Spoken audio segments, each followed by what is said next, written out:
നമ്മൾ ആർക്കെങ്കിലും എതിരെ ഒരു വാക്ക് പറയുമ്പോൾ, അതല്ലെങ്കിൽ ആർക്കെങ്കിലും എതിരെ ഒരു നടപടി സ്വീകരിക്കുമ്പോൾ, അല്ലെങ്കിൽ ഒരു തീരുമാനമെടുക്കുമ്പോൾ വളരെ കരുതലോടുകൂടി ഭയപ്പാടോടുകൂടി മാത്രമേ നാം അത്തരം തീരുമാനങ്ങളും നടപടികളും എടുക്കാനും സ്വീകരിക്കാനും അതിനെ ഭാഗവാക്കാകാനും പാടുള്ളൂ എന്ന് നമ്മൾ ഓരോരുത്തരും മനസ്സിലാക്കണം.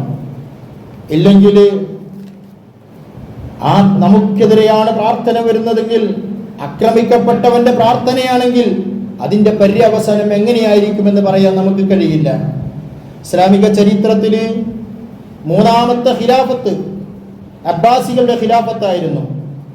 അബ്ബാസികള് അവരിൽ പ്രധാനികളായ ചില ഭരണാധികാരികളെ ബറാമിക്കുകൾ എന്ന പേരിലാണ് അവരെ അറിയപ്പെടുന്നത്. അവര് അഹങ്കാരികളായിരുന്നു, ധിക്കാരികളായിരുന്നു, സുഖലോലുപന്മാരായിരുന്നു. എത്രത്തോളം എന്നറിയോ? കൊട്ടാരത്തിന്റെ ഭിത്തികള് സ്വർണം കൊണ്ട് നിർമ്മിച്ച അത്രയും സുഖലോലുപന്മാരായ ആൾക്കാര്, ദുർബലരായ ആൾക്കാരെ തെരഞ്ഞു പിടിച്ച് ആക്രമിക്കുന്ന ആൾക്കാര്, അവരെ പീഡിപ്പിക്കുന്ന ആൾക്കാര്, അവരുടെ വീടുകളിൽ നിന്ന് അവരെ ഒഴിപ്പിച്ചു, അവരോട് യുദ്ധം പ്രഖ്യാപിച്ചു, അവർക്ക് ജീവിക്കാനുള്ള സ്വാതന്ത്ര്യം അവർ നിഷേധിച്ചു കളഞ്ഞു, ദുർബലരായ ആൾക്കാരോട്. അങ്ങനെ ഇവരുടെ ഈ പ്രവർത്തനങ്ങൾ ഹാറൂൺ റഷീദിന്റെ ഭരണത്തിന് ഭീഷണിയായി വന്നപ്പോ കാലങ്ങൾക്ക് ശേഷം അവരെ ഹാറൂൺ റഷീദ് അറസ്റ്റ് ചെയ്തു, ജയിലിലടച്ചു, എല്ലാം നഷ്ടപ്പെട്ടു. അപ്പോൾ ഉണ്ടായ ഒരു സംഭവം, ഈ യഹ്യബിനു ബറാമിക്കി എന്ന് പറയുന്ന യഹ്യബിന് ഖാലിദ് ബിൻ ബറാമിക്കി എന്ന് പറയുന്ന മനുഷ്യന്റെ ആ ഭരണാധികാരിയുടെ പേരക്കുട്ടി ജയിലിൽ ചെന്നിട്ട് തന്റെ പിതാവിനോട്, തന്റെ പിതാമഹനോട് ചോദിക്കുന്നൊരു വാക്കുണ്ട്, യാ ജദ്ദ, എന്റെ ഉപ്പാപ്പ, മാ ഹാദിഹിൽ മുസീബത്തുല്ലത്തി ഹല്ലത് ലനാ, എന്തൊരു മുസീബത്താണ്, എന്തൊരു മുസീബത്താണ് നമുക്ക് സംഭവിച്ചത്.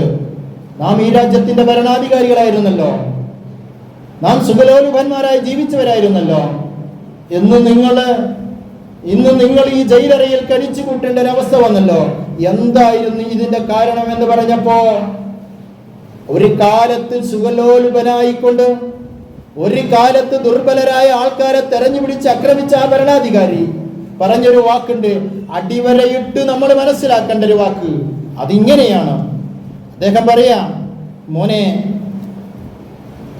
ദഅവത്തുൽ മദ്ലൂം, ആക്രമിക്കപ്പെട്ടവന്റെ പ്രാർത്ഥനയാണ്, വേറൊന്നുമല്ല, ആക്രമിക്കപ്പെട്ടവന്റെ പ്രാർത്ഥനയാണ്.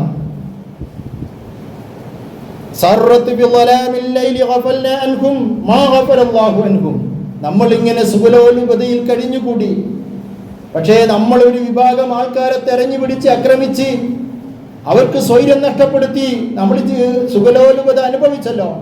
പക്ഷേ ഒരു വിഭാഗം ഇവിടെ ഇങ്ങനെ പീഡിപ്പിക്കപ്പെടുന്നുണ്ട്. അവര് രാത്രി ഉറങ്ങിയിട്ടില്ല. അവര് രാത്രി നമ്മൾ സുഖിച്ചുകൊണ്ട് ഉറങ്ങുമ്പോഴേ അവർ ഉറങ്ങിയിട്ടില്ല. അവരുടെ കൈ പടച്ചവനിലേക്ക് ഉയർന്നു. നമ്മൾ അവരെ തൊട്ട് അശ്രദ്ധവാന്മാരായിരുന്നു.